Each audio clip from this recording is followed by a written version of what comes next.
My Lords, I rise to move Amendment 24 and will also briefly speak to Amendment 46 in this group. And in fact, I'll start with 46 in the name of the Noble Earl Russell and Lord Ravensdale, because I think this is a very important amendment talking about the idea of local area energy plans.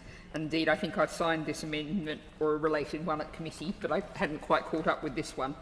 But I think both of these amendments deal with the fact that the government throughout this bill and overall is very much talking about giant scale projects. But very often we're going to find local solutions to local problems using local resources, and that's something in which you can be sure to have local consent after local democratic engagement.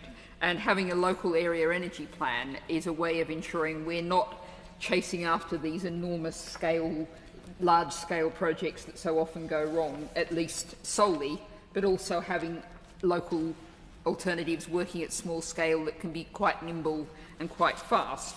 And I think that's what Amendment 46 does, but why Amendment 24 is rather more limited, which is a very specific technical kind of amendment, talking about how both the independent system operator and the planner should have regard to projects, renewable energy projects below 10 megawatts, to help them in dealing with the requirements for the application process of establishing a connection to the grid. Now, anyone who's spoken to, think back over the years to small-scale hydro in Wales projects I visited, I think to solar farms in the southeast of England, connections to the grid is what people just kept tearing their hair out about all of the time.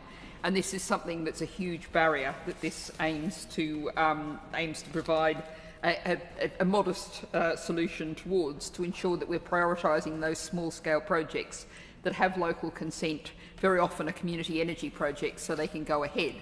And I note that your Lordship's House has actually collectively been a long-term champion of community energy projects, wrestling with both the former government and this one eventually successfully to get acknowledgement of the importance of community energy projects. And it's something that we really have to make sure is on the face of this bill. So I beg to move.